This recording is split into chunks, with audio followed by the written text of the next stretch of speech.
हाँ, राज कपूर जी एक दिन मिले, कहने लगे मेरी तो नींद खुलती है तो मैं आपके भजन सुन के उठता हूँ। क्या बात है। अमिताभ बच्चन जी कहते हैं कि हमारे घर की शुरुआत सुबह की आपके भजनों से होती है, हम सुनते हैं। जॉइन फिल्म्स में और भी बहुत सारे वीडियो अवेलेबल हैं जिनसे कि आपको प्रॉपर प्रोफेशनल गाइडेंस मिलेगी। भले ही आप एक्टर बनना चाहते हो, राइटर बनना चाहते हो, फिल्म मेकर बनना चाहते हो, सिंगर बनना चाहते हो, आपको हर तरह के इस पर वीडियो मिलेंगे। भले वो फेक ऑडिशंस पे हो कि ऑडिशन कैसे देने चाहिए, इस पर भी डिटेल वीडियो अवेलेबल है। हेलो फ्रेंड्स, वेलकम टू फिल्मी फंडे, joinfilms.com। मैं हूं आपका अपना वीरेंद्र राठौर और आज मैं बैठा हूं संगीत सम्राट, भजन सम्राट, पद्मश्री श्री अनूप जलोटा जी के घर पे, जिन्होंने सब घरों में और सब लोगों के दिलों में घर कर लिया है। Welcome to join film sir. बहुत बहुत शुक्रिया, बड़ी खुशी हुई आपसे मिलकर। ओके अनूप जी, भजन उस समय गाए जाते थे, लोग सुनते थे, गुनगुनाते नहीं थे। आपके भजनों ने एक खास प्रभाव पैदा किया कि लोगों ने फिल्मी गानों के साथ साथ भजन को भी गुनगुनाना, गाना शुरू कर दिया। वो जो सरलता थी उसको आपने विशेष तौर पे कैसे क्रिएट असल किया? में मुझसे पहले भी भजन लोगों ने बहुत सुने, मेरे पिताजी के भजन बहुत सुने, हरिओम शरण जी के भजन सुने, डीवी पलुस्कर जी के, पंडित भीमसेन जोशी जी, पंडित जसराज जी, सबके भजन लोगों के मन में उतरे हुए हैं। तो ऐसा कुछ है नहीं कि मैंने कोई विशेष काम किया है, बल्कि मैं आपको एक सच बात बताऊं कि इस वक्त सबसे ज़्यादा जो भजन बजते हैं मंदिरों में, रेडियो में, वो सबसे ज़्यादा सुरेश वाडकर जी और अनुराधा पौडवाल जी के बजते हैं। लेकिन लोग मुझे पता नहीं क्यों भजन सम्राट बोलते हैं। एक्चुअली देखा जाए तो इस वक्त भजन सम्राट सुरेश वाडकर जी हैं और भजन क्वीन जो हैं वो अनुराधा पौडवाल हैं। अच्छा। कोई भी फ़ोन उठाइए उसमें रिंगटोन बजता है तो अनुराधा जी का बजता है या सुरेश जी का बजता है, मेरा नहीं बजता है। लेकिन कुछ ईश्वर की कृपा है कि मुझे ही भजन सम्राट बोला जाता है। वो लोग ज़्यादा भजन सर्कुलेशन में उनका ज़्यादा श्रोतागण उनके ज़्यादा हैं। यही सहजता और सरलता होती है ये एक सच है बड़े व्यक्ति की, व्यक्तित्व की। सर, जब आपने गाना सीखना शुरू किया था तो क्या ये तय था कि मैं एक प्रोफेशनल सिंगर बनूंगा? हाँ, ये तय था कि मैं प्रोफेशनल सिंगर बनूंगा, लेकिन ये नहीं तय था कि मैं भजन गाऊंगा जी, या गज़ल गाऊंगा। मैं सब कुछ गाता था बचपन से, अपने स्कूल डेज से किशोर कुमार के गाने गाता था। मुझे जूनियर किशोर कुमार कहते थे लखनऊ में, ओहो, स्कूल में, कॉलेज में। फिर रफ़ी साहब के गाने गाता था। फिर वो मैं शायर तो नहीं, बॉबी फिल्म आई तो शैलन सिंह के गाने गाए। तो इन सब के गाने गाए और हम सोचते थे कि क्या कभी हम इन लोगों से मिल पाएंगे। लखनऊ में ऐसा सोचते थे। आज सबसे दोस्ती हो गई, सब मित्र हैं। तो मैं समझता हूँ कि भगवान की बहुत विशेष कृपा हुई कि मुझे वो इस फील्ड में लाके और मेरा नाम कर दिया। तो नाम जो होता है वो कहते हैं ना, हानि लाभ जीवन मरण यश अपयश विधि हाथ, ये सब हमारे हाथ में नहीं होता है। हम लोग काम तो सभी करते हैं। मेरी तरह बहुत से सिंगर्स हैं, मुझसे अच्छे बहुत से सिंगर्स हैं, लेकिन नाम मेरा हो गया। तो ये ईश्वर की कृपा होती है, इसलिए हो गया। तो मैं ऐसा कोई स्पेशल सिंगर हूँ नहीं, मैं बड़ा साधारण सा सिंगर हूँ। जब किशोर कुमार थे, मोहम्मद रफ़ी साहब थे, वो दिग्गज सिंगर थे, तब बड़ा मुश्किल लगता था उस टाइम पे नए सिंगर्स को कि मैं इसके बीच में अपनी पहचान बना भी पाऊंगा कि नहीं बना पाऊंगा। आप इसको ईश्वर की कृपा मानते हैं, ये आपकी आस्था है, विश्वास है। लेकिन फिर भी जब आप ट्राई कर रहे थे तो आपका अप्रोच करने का तरीका क्या था? किसी की कॉपी नहीं करते थे। ओके। हम अपनी आवाज़ में गाते थे, अपनी स्टाइल से गाते थे, इसलिए हमारे गाने को किशोर कुमार भी सुनते थे। ओके। एक बार हम किशोर जी के घर गए, एक फिल्म में हम म्यूज़िक दे रहे थे, तो मैंने उनसे रिक्वेस्ट की एक गाना हमारी फिल्म में गा दीजिए। तो वो कहते हाँ ज़रूर गाएंगे। और अमित कुमार को बुलाया कि इनके पैर छुओ, इन्हीं के भजन है, हम सुबह सुबह इनके भजन सुनते हैं। ओहो। तो मतलब वो लोग हमारे गाने सुनते थे। मतलब आप जिनके फैन थे। हाँ, राज कपूर जी एक दिन मिले, कहने लगे मेरी तो नींद खुलती है तो मैं आपके भजन सुन के उठता हूँ। क्या बात है। अमिताभ बच्चन जी कहते हैं कि हमारे घर की शुरुआत सुबह की आपके भजनों से होती है, हम सुनते हैं।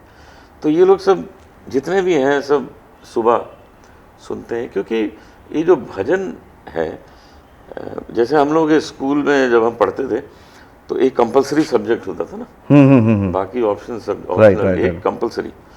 तो ये कंपलसरी म्यूजिक है भजन। राइट। ये सुबह उठ के भजन सुनना ही है। जो मुस्लिम है वो अपने भजन सुनेगा, नातिया कलाम सुनेगा। जो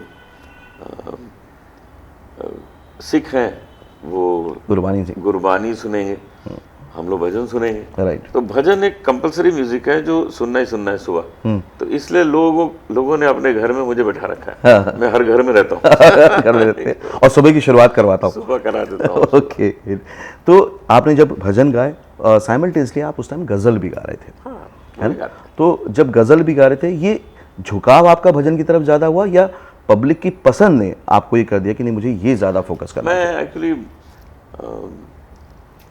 एक्सीडेंटल सिंगर बन गया भजन का। जैसे वो एक किताब निकली है ना मनमोहन सिंह जी की, एक्सीडेंटल प्राइम मिनिस्टर। तो मेरे साथ भी कुछ ऐसा ही हुआ। मैं गजलें गाता था, फिल्मी गाने गाता था, भजन गाता था। एक मेरा एल्बम जो मैंने रिकॉर्ड नहीं किया था, एक प्रोग्राम में गाया था। हरे राम हरे कृष्ण मंदिर में हम एक प्रोग्राम कर रहे थे, तो वो उन्होंने रिकॉर्ड कर लिया। 2-3 महीने बाद उनका फ़ोन आया कि हमने आपका जो रिकॉर्ड किया था प्रोग्राम, वो हमने पॉलीडोर को सुना है, उनको बहुत पसंद आया है, वो उसको एलपी बनाना चाहते हैं, उसका रिलीज़ करना चाहते हैं।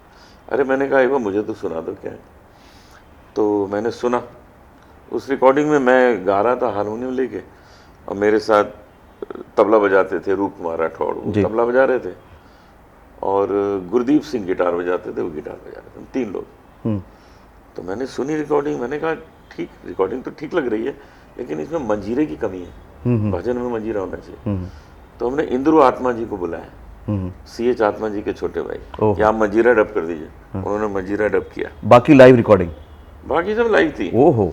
तो वो उन्होंने फिर पॉलीडोर ने कहा बहुत अच्छी लग रही है, हम इसको रिलीज करते हैं, डबल एल्बम करते हैं। अरे मैंने कहा सिंगल बिकता नहीं, आप डबल बना रहे हैं। कहते नहीं डबल बनाते हैं। हमने कहा मुझे कोई जानता नहीं, आप कैसे डबल बना रहे हैं? कहते नहीं बहुत सुनने में अच्छा लग रहा है। तो वो इतना चल गया कि मुझे लोग भजन सम्राट कहने लगे। उसमें ऐसी लागी लगन, रंग दे चुनरिया, मैया मोरी मैंने माखन खाए को, जग में सुंदर है दो नाम, रंग दे चुनरिया, फिर वो इतना तो करना स्वामी, प्रभु जी तुम चंदन पानी, सारे गाने उसमें। तो वहाँ से मुझे एक्सीडेंटल भजन सम्राट बना दिया गया। लोग सुनने लगे और आपको गाना पड़ा। रिकॉर्ड ही नहीं किया था। राइट। तो ये हमेशा ऑडियंस तय करती है एक्चुअली कि कलाकार क्या करेगा। मुझे एक उसमें अच्छी बात ये नहीं लगी कि उन दिनों में मैं अपने पिताजी से संगीत सीख रहा था, शास्त्रीय संगीत। अच्छा। और मैं 5 साल और सीखना चाहता था। मैंने सोचा था 4-5 साल और पिताजी से सीख के फिर हम आते हैं मार्केट में अच्छी तरह। ओके। 5 साल पहले आ गए एक्सीडेंट। हाँ, तो मुझे ये एक रिग्रेट है लाइफ में कि सीख नहीं पाया। भगवान ने मेरा जल्दी नाम कर दिया। 5 साल और रुकते तो मैं और अच्छा गाता। और अच्छा तो मैं गाना सीख रहा था। तो आप सोच लीजिए अगर ये 5 साल और तैयारी कर लेते तो कहाँ क्या करते? मैं अच्छा गाता था। ओके। तो जब आप गजल गाते थे तो क्या लोग आपको एक्सेप्ट कर पाते थे, क्योंकि एक इमेज बन गई थी? नहीं, आज भी गजल सुनते हैं। अच्छा। आज भी मेरे गजलों के प्रोग्राम होते हैं। मेरे गुलाम अली साहब के साथ में होते हैं, मेरे पंकज उदास के, मैं हरिहरन, मतलब सब गजल के शोज बहुत करते हैं, लेकिन उसके साथ साथ भजन के भी करते हैं। तो दोनों चीजें मेरी लोगों ने एक्सेप्ट की हैं। अभी हम कनाडा का पूरा टूर करके आए हैं और गजल के प्रोग्राम करके। Okay, great. भजन का था ही नहीं कोई प्रोग्राम। तो दोनों तरफ से मुझे एक्सेप्ट किया गया है, लेकिन ये सच है कि भजन में ज़्यादा किया गया। अब जब आप कर रहे थे, गज़ल गा रहे थे, ये गा रहे थे, उसके बाद आप फिल्म में एज अ म्यूजिक डायरेक्टर भी आए। कुछ फिल्मों में गाया भी आपने, और अच्छी फिल्मों में गाया। मतलब जो इनको आप बिल्कुल कमर्शियल फिल्में कहते हैं, हिट फिल्में वगैरह। तो वो आपने किस तरह से प्लान किया? मुझे फ़ोन आते थे म्यूजिक डायरेक्टर्स के। एक दिन आर डी बर्मन साहब का फ़ोन आया, ये गाना है, थोड़ा क्लासिकल गाना है, चाहते आप और लता जी गाइए। मैंने कहा जरूर।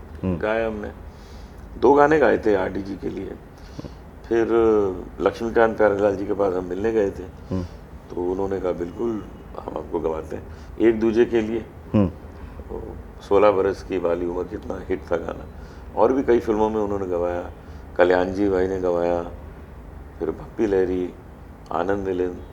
अब वो मिलिंद हमारे साथ गिटार बजाते थे। अच्छा, पहले हमारे म्यूजिशियन थे। ओहो। तो म्यूजिक डायरेक्टर बने। देखो क्या बात है। इसी तरह से ये जीत प्रीतम, तो उसमें जो जीत है वो हमारे साथ गिटार बजाता था। उसको हम कलकत्ता से बॉम्बे लाए थे। अच्छा। तो हमारे साथ के लोगों ने बहुत नाम किया, और हमें खुशी होती है कि जो अच्छे अच्छे टैलेंट हैं वो इतना नाम कर चुके हैं और आगे भी करेंगे, तो जिंदगी भर काम होगा। देखिए, आपने संगीत को जितना समय दिया और जितनी शिद्दत से जिया, उसने आपको नाम भी दिया, पब्लिक के दिलों में भी करवाया। लेकिन गवर्नमेंट ऑफ इंडिया से जब मिलता है पद्मश्री, एक बहुत ही सम्मान की बात होती है। इसको किस तरह से देखते हाँ, हैं? ये बड़ा सम्मान है। मेरे पिताजी को भी मिला था और फिर मुझे मिला। तो हम लोग जो है ना, सम्मान को जरा दूसरे दृष्टि से देखते हैं। हम समझते हैं कि अब रिस्पॉन्सिबिलिटी ज़्यादा बढ़ गई सम्मान मिलने के बाद। तो जब मुझे फ़ोन आया था होम मिनिस्ट्री से कि आपको पद्मश्री हम दे रहे हैं, तो मैंने अपनी माँ को फ़ोन किया सबसे पहले कि आपको बड़ी खुशी होगी जान के कि मुझे पद्मश्री मिल रहा है। तो उन्होंने कहा हाँ मुझे बड़ी खुशी है, तो अब ज़रा ठीक से गाना। तो हमारे यहाँ इस तरह लिया जाता है कि अब रियाज और करो और मेहनत करो, क्योंकि अब तुम्हें प्रूव करना है कि तुम पद्मश्री हो तो ठीक से गाओ। तो इस तरह के सबक मिलते हैं घर में। इसलिए आप इतने सहज और सरल हैं कि वो संस्कारों में बात घुली मिली चली आ रही है। जब आप आज भी इतने सक्सेसफुल हैं तो क्या रियाज करते हैं? आज सुबह से रियाज चल रहा है। Really? आज शायद 6-7 घंटे हो गए रियाज करते हुए। रियाज में 6-7 घंटे? हाँ, तो हम जब घर में होते हैं तो रियाज चलता रहता है। और वैसे 2-2.5 घंटे तो एवरेज है ही है रेगुलर? लेकिन कभी कभी 6-7 घंटे। आज 6 घंटे हुआ है। ओके, तो ये बहुत ज़रूरी है कलाकार के तौर पर? यही जीवन है। जैसे किसी को कहें कि सांस लेना ज़रूरी है क्या? हाँ, तो पॉसिबल नहीं है। तो सांस लेना भी ज़रूरी है, हमारे लिए गाना बहुत ज़रूरी है। तो सांस लेना और गाना हमारे लिए एक ही चीज़ है। देखिए, आपने उस दौर में अपनी जगह बनाई अनुज जी, जब ना बहुत ज़्यादा मौके नहीं थे, अपॉर्चुनिटीज़ नहीं थी। आज रियलिटी शो आ गए हैं, डिजिटल मीडियम आ गया है, हर कोई कहीं से भी अपना कंटेंट क्रिएट करके पब्लिकली ग्लोबली जा सकता है। तो जो आपने जर्नी जी है, उसमें से अगर कुछ अंश आप नए लोगों के साथ शेयर करें तो क्या होंगे सजेशंस? देखिए, उन दिनों क्या था कि सिर्फ दूरदर्शन था, एक चैनल, और वो भी 3 घंटे था शाम को, पूरा दिन भी नहीं था। फिर जब उनका सेकंड चैनल शुरू हुआ तो मेरी इतनी पॉपुलैरिटी हो गई थी कि मुझे उसके इनॉग्रेशन में गाने के लिए बुलाया, मुझे और लता जी। ओहो। यहीं पाटकर हॉल में बॉम्बे में सेकंड चैनल डीडी का, उसकी ओपनिंग में मैं गा रहा था, मेरे बाद लता जी ने गाया और अनाउंसमेंट कर रहे थे अशोक कुमार जी। ओहो, क्या बात। तो उन दिनों एक चैनल से ही हम लोगों ने इतना नाम कर लिया था कि घर घर हम लोग पहुंच गए थे। तो उसके बाद फिर तो इतने सारे चैनल शुरू हो गए, आप तो देख रहे हैं। अब तो ओवरनाइट जाना जा सकता है किसी सिंगर को। सोशल मीडिया से आप बहुत जल्दी एक रात में नाम कर सकते हैं। और अब तो बिग बॉस जैसे प्रोग्राम आ गए कि सारी दुनिया में तूफान मचाया जा सकता है। राइट। ये सारा कुछ है। लेकिन फिर भी एज ए प्रोफेशनल सिंगर क्या एडवाइस आपकी कि वो अपने ऊपर ये ध्यान दें? जैसे एक तो मुझे दिख गया कि रियाज तो बहुत ज़रूरी है ही है, रियाज बहुत ज़रूरी है और दूसरों को सुनना बहुत ज़रूरी है। अच्छा लिसनर। हाँ, जैसे मैं लोगों को सुनने जाया करूँ। अभी मैं लॉस एंजलिस में था तो जाकिर हुसैन साहब का प्रोग्राम था, मैं सुनने गया। किसी भी कलाकार को सुनो तो कुछ सीखने को मिलता है।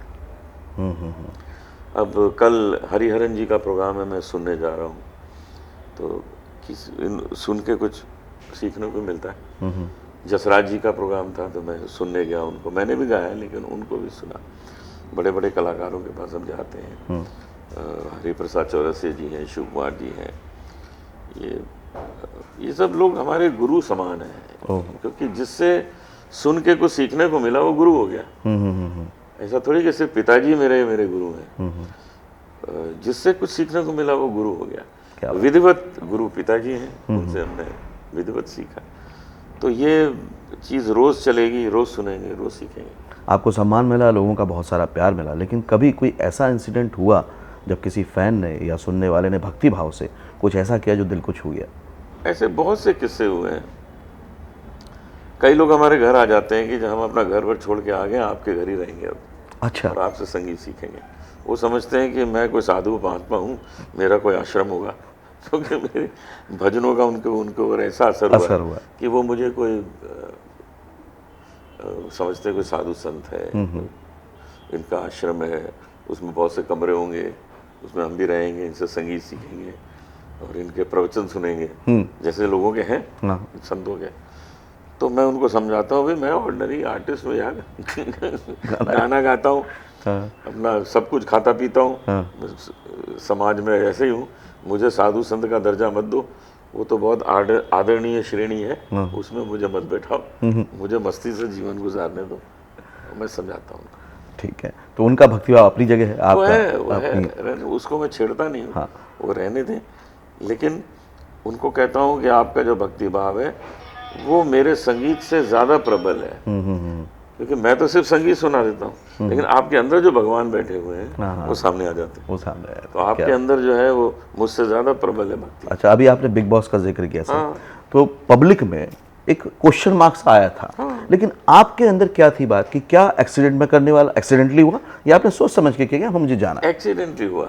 अच्छा, मैं वहाँ गया था जसलीन के साथ, वो मुझे लेके गई थी, ओके, मैं उसको नहीं ले गया। अच्छा, उसको ऑफर हुआ था, लेकिन उसको ये कहा गया था आप जोड़ी में किसी को लेके आइए, ओके, तो क्योंकि वो मुझसे गाना सीखती है, अभी भी सीखती है, आज भी बात हुई उससे, अच्छा, तो कल परसों में आएगी सीखने, तो जोड़ी में किसी को ले आई, तो उसने मुझे कहा आप चलिए, एक दो बार मैंने मना किया, लेकिन मैं मान गया, मैंने कहा चलो इसकी लाइफ बन जाएगी, इसका नाम हो जाएगा, चलो ले चलते, तो मैं उसके साथ गया, और वहाँ मैंने उसे कहा था कि गुरु शिष्य कहना, कि गुरु शिष्य की तरह आ रहे हैं, तो पता नहीं उसने क्या वहाँ बोल दिया कि हम तो इनके रिलेशनशिप में, मैंने कहा ऐसा है तो चलो चलते हैं, ये भी कर लेते हैं, दो चार हफ्ते, अब बाहर आ गए, मैंने सबको क्लियर कर दिया, तो अब सबको पता लग गया कि ऐसा कुछ है ही नहीं है, तो वो एक सिर्फ एपिसोड था, पूरा एपिसोड था, जैसे फिल्म होती है।